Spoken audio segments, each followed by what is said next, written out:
এখন আপনি যদি প্রশ্ন করেন যে মেয়েদের ভালোবাসাটা কার প্রতি বেশি, সেক্ষেত্রে আমি বলতে পারি মেয়েদের ভালোবাসাটা অবভিয়াসলি বাবাদের প্রতি একটু বেশি হয়, টানটা একটু বেশি। কারণ মেয়েরা বাবাকে অলওয়েজ মিস করে, মেয়েরা বাবাকে অলওয়েজ মিস করে। আর ছেলেদের ভালোবাসাটা আসলে ছেলেরা একটা সময় পর কর্মযজ্ঞে ঢুকে যায়, কর্ম ব্যস্ততার কারণে হয়তোবা ওইভাবে প্রকাশ করা হয় না, কিন্তু অ্যাকচুয়ালি ছেলেদের ভালোবাসাটা দুজনের প্রতি সমান। একজন ছেলে তার মাকেও যতটুকু ভালোবাসে, তার বাবাকে সেম ততটুকুই ভালোবাসে। বাট হয়তো দু একটা ক্ষেত্রে আপনি এক্সেপশন পেতে পারেন, but exception is not an example. Overall যেটা হয় ছেলেদের ভালোবাসাটা দুজনের ক্ষেত্রে সমান, ছেলে মেয়ে দুজনের ভালোবাসা সমান। সেক্ষেত্রে ছেলেদের ভালোবাসাটা অবশ্যই বাবার প্রতি যতটুকু বেশি, মায়ের প্রতি ততটুকু বেশি। কিন্তু ছেলেরা যতটুকু আমি বলি বাবার থেকে মায়ের প্রতি তার অধিকারটা বেশি প্রকাশ করতে পারে। যেমন একটা ছেলে তার বাবার কাছে অনেক বেশি আবদার করতে পারে না, কিন্তু মায়ের ক্ষেত্রে অনায়াসে আবদার করতে পারে। ছেলেরা হয় মায়ের সবচেয়ে কাছের, কিন্তু ভালোবাসার ক্ষেত্রে ছেলে মেয়ে সমান। আসলে আমি আমার বাবাকে যথেষ্ট ভয় পাই। মায়ের সাথে ভালোবাসাটাই হচ্ছে অন্যরকম। আর বাবা তো সবসময় বাইরে থাকে, কাজকর্ম বিজি থাকে, তো বাবার সাথে তো ওভাবে কথা বলা হয় না। দিন শেষে যখন রাতে আসে, রাতে ঘরে ফিরে, তখন একটা হাসি দিয়ে আসলে বাবাকে বলা হয় যে বাবা তুমি অনেক কষ্ট করো আমাদের জন্য। বাবাকে কিন্তু অনেক ভালোবাসি, কিন্তু মায়ের জন্য আলাদাই একটা টান থাকে। এটাই ছেলে আর মেয়ে বলেন, সবার জন্য কিন্তু মা বাবার মানে ভালোবাসাটা অনেক অন্যরকম হয়, ওটা কারোর জন্যই হয় না। মাকে আমি বেশি ভালোবাসি বলতে গেলে, আর বাবাকে যখন রাতে ফিরে তখন বলি যে বাবা তুমি অনেক ভালোবাসি।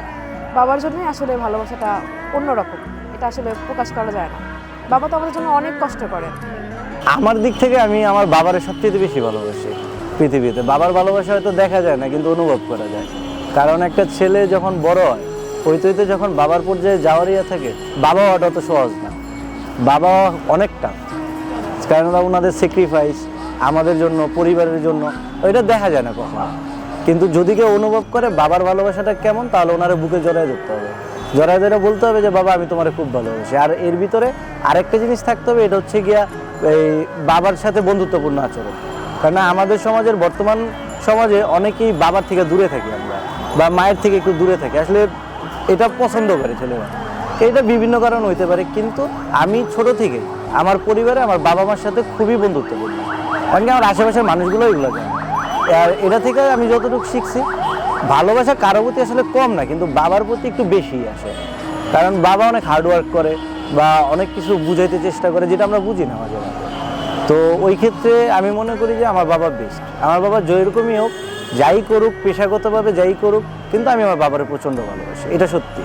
পৃথিবীতে যদি আল্লাহর পরে দ্বিতীয় কোনো ভালোবাসা থাকে, আমার ওয়াইফের চেয়ে আমি আমার বাবারে বেশি ভালোবাসি। এটাই সত্যি। হচ্ছে গিয়ে বাবা অনেক পরিশ্রম করে, তো পরিশ্রম করলে হয়তো বা আমিও পরিশ্রম করি, কিন্তু আমি মাঝে মাঝে ফিল করি যে আমাদের মাথায় যেরকম টেনশন থাকে, বা অন্য যে কোনো একটা পুরুষ অনেক টেনশন নিয়ে ঘর থেকে বের হয়, ঠিক আছে, হয়তো বা মহিলা বা মায়েদের অত টেনশন থাকে না, যদি পরিবারের ফ্যামিলিগত অবস্থা ওরকম খারাপ হয় না হয়। কিন্তু একজন বাবার অনেক টেনশন, বাবা হওয়াটা অত সহজ না।